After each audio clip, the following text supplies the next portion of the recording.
हरे कृष्णा। बृहस्पति देव भगवान को प्रसन्न करने के लिए वीरवार का व्रत किया जाता है। यह विष्णु भगवान को समर्पित है। भगवान बृहस्पति देव की पूजा अर्चना के लिए बृहस्पतिवार को व्रत करके बृहस्पतिवार की व्रत कथा को पढ़ने अथवा किसी दूसरे स्त्री पुरुष द्वारा सुनने की प्राचीन परंपरा है।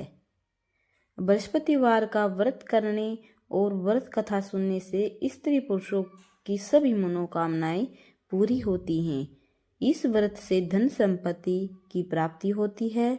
निसंतानों को पुत्र की प्राप्ति होती है। परिवार में सुख शांति बनी रहती है। सभी आनंद पूर्वक रहते हैं। तो आइए सुनते हैं वीरवार की व्रत कथा। प्राचीन समय की बात है। भारत में एक राजा राज्य करता था। वह बड़ा प्रतापी तथा दानी था। वह नित्य प्रति मंदिरों में भगवत दर्शन करने जाता था। वह ब्राह्मण और गुरु की सेवा किया करता। उसके द्वार से कोई भी याचक निराश होकर नहीं लौटता था। वह प्रत्येक गुरुवार को व्रत रखता एवं पूजन करता था। हर दिन गरीबों की सहायता करता। परंतु ये सब बातें उसकी रानी को अच्छी नहीं लगती थी। वह न व्रत करती थी और न किसी को एक भी पैसा दान में देती। वह राजा से भी ऐसा करने को मना किया करती थी।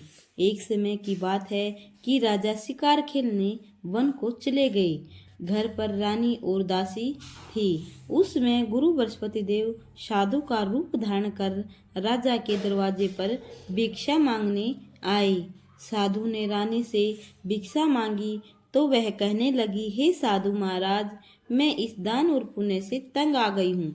इस कार्य के लिए तो मेरे पति देव ही बहुत हैं। अब आप ऐसी कृपा करें कि सारा धन नष्ट हो जाए तथा मैं आराम से रह सकूं। साधु रूपी बृहस्पति देव ने कहा, हे देवी, तुम बड़ी विचित्र हो। संतान और धन से कोई दुखी नहीं होता। इसको सभी चाहते हैं। पापी भी पुत्र और धन की इच्छा करता है।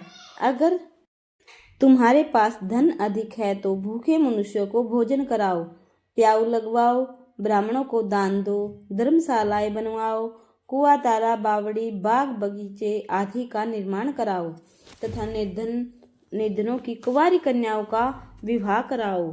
साथ ही यज्ञादि करो। इस प्रकार के कर्मों से आपके कुल का और आपका नाम परलोक में भी सार्थक होगा एवं तुम्हें भी स्वर्ग की प्राप्ति होगी।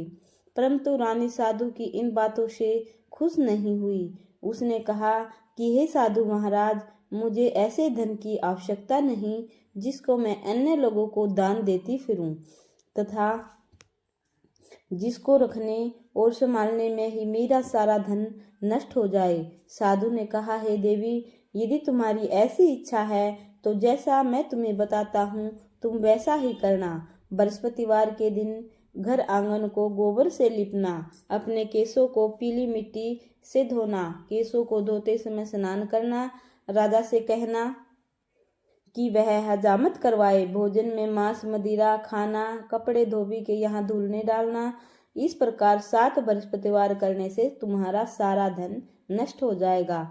यह कहकर साधु महाराज रूपी बृहस्पति देव अंतर ध्यान हो गए। रानी ने साधु के कहने के अनुसार 7 बृहस्पतिवार तक वैसा ही करने का विचार किया। साधु ने बताए अनुसार कार्य करते हुए केवल 3 बृहस्पतिवार ही बीते थे कि उसकी समस्त संपत्ति नष्ट हो गई।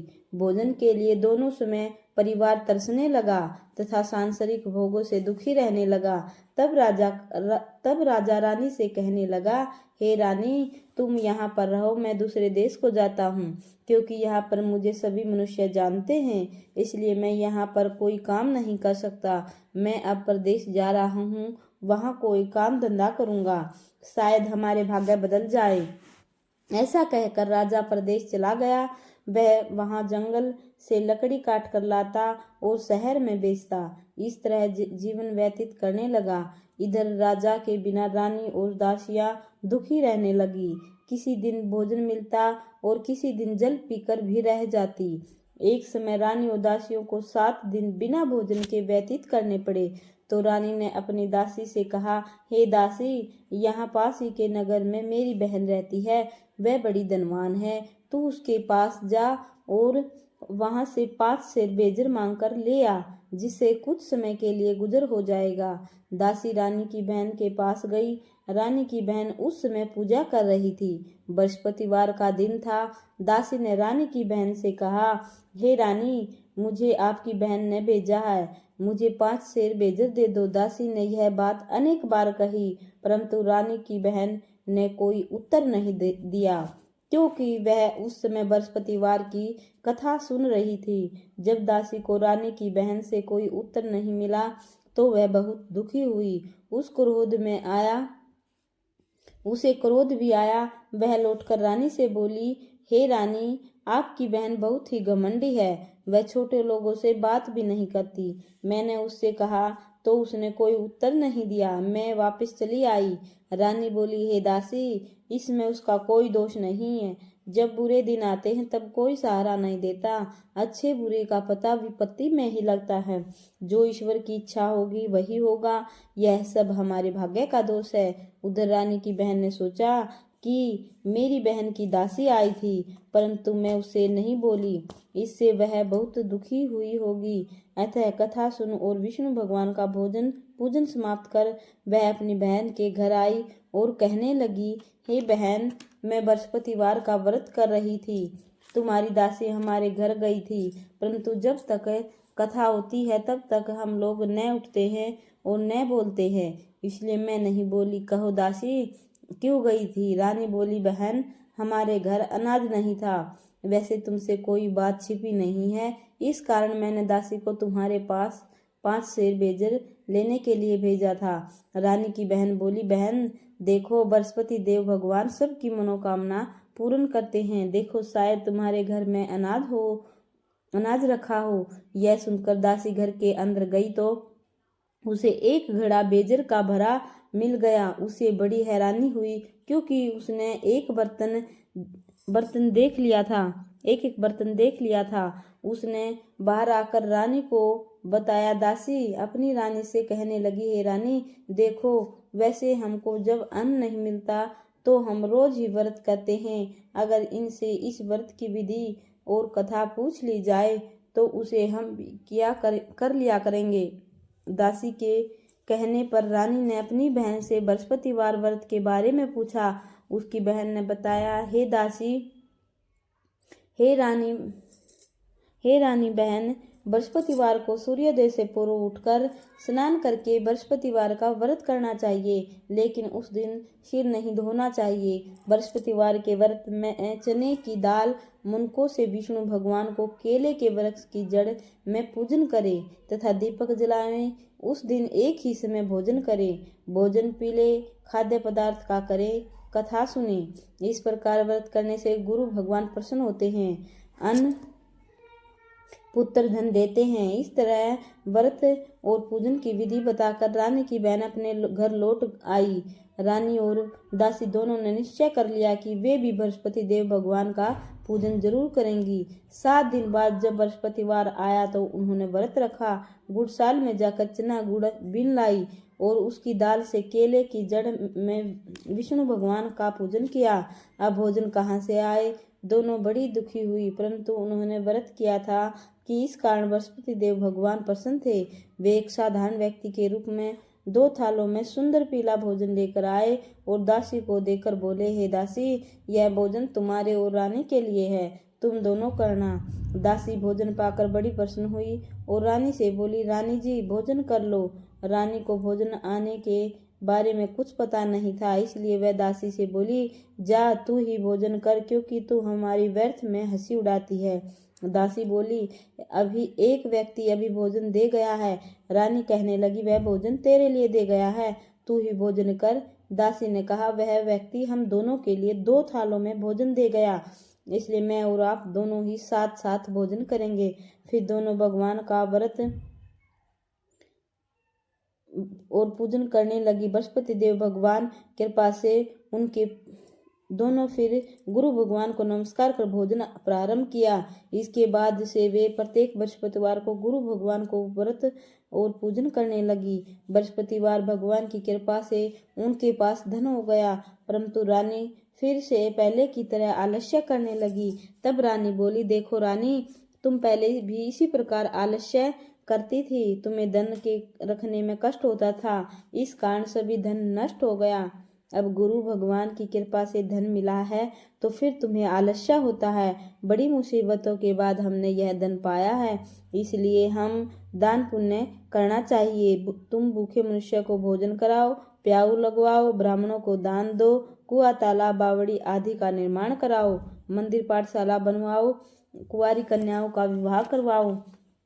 धन को शुभ कर्मों में खर्च करो, जिससे तुम्हारे कुल का यश बढ़े और स्वर्ग की प्राप्ति हो और पितृ प्रसन्न हो। दासी की बात मानकर रानी ने इसी प्रकार के कर्म करने आरंभ कर दिए, जिससे उनका काफी यश फैलने लगा। एक दिन रानी और दासी आपस में विचार करने लगी कि न जाने राजा किस दशा में होंगे, उनकी कोई खोज खबर नहीं है। गुरु भगवान से उन्होंने प्रार्थना की। भगवान ने रात्रि में राजा को स्वप्न में कहा, हे राजा, उठ, तेरी रानी तुझको याद करती है, अब अपने देश को लौट जा। राजा प्रातःकाल उठकर जंगल से लकड़ियां काट कर लाने के लिए जंगल की ओर चल पड़ा। जंगल से गुजरते हुए वह सोचने लगा, रानी की गलती से कितने दुख भोगने पड़े हैं। राजपाट छोड़कर उसे जंगल में आकर रहना पड़ा। जंगल से लकड़ियां काटकर उन्हें बेचकर गुजारा करना पड़ा। उसी समय उस जंगल में बृहस्पति देव एक साधु का रूप धारण कर आ गए और राजा के पास आकर बोले, हे लकड़हारे, तुम इस सुनसान जंगल में किस चिंता में बैठे हो, मुझे बताओ। यह सुन राजा के नेत्रों में जल भर आया और साध की वंदना कर बोला, हे प्रभु, आप सब कुछ जानने वाले हैं। इतना कहकर राजू ने साधु को अपनी संपूर्ण कहानी सुना दी। महात्मा तो स्वभाव से ही दयालु होते हैं। वे राजा से बोले, हे राजा, तुम्हारी पत्नी ने बृहस्पति देव के प्रति अपराध किया था, जिसके कारण तुम्हारी यह दशा हुई है। अब तुम किसी प्रकार की चिंता मत करो, भगवान तुम्हें पहले से अधिक धन देंगे। देखो, तुम्हारी पत्नी ने बृहस्पतिवार का व्रत करना प्रारंभ कर दिया है। अब तुम भी बृहस्पतिवार का व्रत करके चने की दाल व गुड़ जल के लोटे में डालकर केले का पूजन करो, फिर कथा कहो या सुनो, भगवान तुम्हारी सब मनोकामनाओं को पूर्ण करेंगे। साधु को प्रसन्न देखकर राजा बोला, हे प्रभु, मुझे लकड़ी बेचकर इतना पैसा भी नहीं बचता जिससे भोजन करने के उपरांत कुछ बचा सकूं। मैंने रात्रि में अपनी रानी को व्याकुल देखा, मेरे पास कोई साधन नहीं जिससे समाचार जान सकूं। फिर मैं बृहस्पतिवार की कौन सी कहानी कहूं या सुनूं, मुझको तो कुछ भी मालूम नहीं। साधु ने कहा, हे राजा, तुम किसी बात की चिंता मत करो। बृहस्पतिवार के दिन तुम रोजाना की तरह लकड़ियों को लेकर शहर में जाओ, तुम्हें रोज से दुगना धन मिलेगा, जिससे तुम भली भांति भोजन कर लोगे तथा बृहस्पति देव की पूजा भी का सामान भी ले आओगे। लकड़हारा बने राजा ने उन साधु से भगवान बृहस्पति देव की यह कथा सुनकर बृहस्पतिवार का व्रत करके भगवान विष्णु की पूजा की। उस दिन से उसके सभी क्लेश दूर हो गए, लेकिन अगले बृहस्पतिवार को कामकाज में अधिक व्यस्त रहने के कारण उसने भगवान बृहस्पति देव का व्रत नहीं किया। भगवान बृहस्पति देव लकड़हारे से क्रोधित हो गए और उसे भूल की सजा दी। उस दिन नगर के राजा ने में घोषणा करके सबको सूचित किया कि प्रत्येक नागरिक मेरे महल में भोजन करने आए, जो नहीं आएगा उसे अपराधी मानकर भारी दंड दिया जाएगा। लकड़हारा बने राजा ने उस नगर के राजा की घोषणा तो सुनी, लेकिन जंगल से लकड़ी काट कर लाने और उन्हें बेचने में देर हो जाने के कारण वह समय पर महल में भोजन करने नहीं जा सका। अतः राजा के सैनिक लकड़हारे को पकड़कर महल में ले गए। राजा ने उसे महल के एक कक्ष में बैठाकर भोजन कराया। उस कक्ष में एक खूंटी पर रानी का सोने का हार लटका हुआ था। लकड़हारा अकेला उस कक्ष में भोजन कर रहा था। तभी उसने एक आश्चर्यजनक घटना घटती देखी। देखते ही देखते वह खूंटी हार को निगल गई। थोड़ी देर के बाद राजा ने हार को गायब देखा तो लकड़हारे को कारावास में डलवा दिया। लकड़हारा मन ही मन अपने भाग्य को कोसने लगा। तभी उस जंगल में मिले साधु का स्मरण हो आया। थोड़ी देर में भगवान बृहस्पति देव सन्यासी के रूप में उसके सामने प्रकट हुए और कहा, हे लकड़हारे, तूने भगवान बृहस्पति देव की पूजा नहीं की, इसी कारण तुम्हें कष्ट हुआ है। लेकिन अब चिंता मत करो, बृहस्पतिवार के दिन कारागार के दरवाजे पर तुम्हें कुछ पैसे पड़े मिलेंगे। उन पैसों से भगवान बृहस्पति देव का व्रत करके उनकी पूजा करोगे तो तुम्हारा सब धन जो नष्ट हुआ है, तुम्हारा सब दुख नष्ट हो जाएगा। बृहस्पतिवार के दिन दरवाजे पर पड़े पैसों से चने और गुड़ मंगाकर लकड़हारे ने बृहस्पतिवार की कथा कही तो भगवान बृहस्पति देव ने प्रसन्न होकर उस नगर के राजा को संपन्न में लकड़हारे को कारागार से मुक्त करने को कहा। सुबह राजा ने अपने कक्ष में आकर देखा तो खूंटी पर रानी का हार टंगा हुआ था। राजा ने लकड़हारे को मुक्त कर दिया और उसे धन और आभूषण देकर विदा किया। लकड़हारा बना राजा उस नगर से चलकर अपने नगर में पहुंचा तो उस नगर में कुएं, धर्मशाला, बाग बगीचे देखकर बहुत प्रसन्नता हुई। राजा ने किसी से पूछा कि ये कुएं, धर्मशालाएं किसने बनवाई हैं? सब ने उसे बताया कि ये सब रानी और उसकी दासी ने बनवाए हैं। राजा महल में पहुंचा तो रानी ने उसका भव्य स्वागत किया। तब राजा ने निश्चय किया कि सप्ताह में एक बार तो सभी बृहस्पतिवार का व्रत तथा पूजन करते हैं, परंतु मैं प्रतिदिन व्रत किया करूंगा तथा दिन में 3 बार कथा कहा करूंगा। अब राजा हर समय दुशाले में चने की दाल बांधे रहता और दिन में 3 बार बृहस्पतिवार की कथा कहता। कुछ दिनों के बाद राजा को अपनी बहन की याद आई। एक दिन घोड़े पर सवार होकर राजा अपनी बहन से मिलने चल दिया। अभी राजा नगर के बाहर पहुंचा ही था कि उसने कुछ लोगों को एक शव को ले जाते हुए देखा।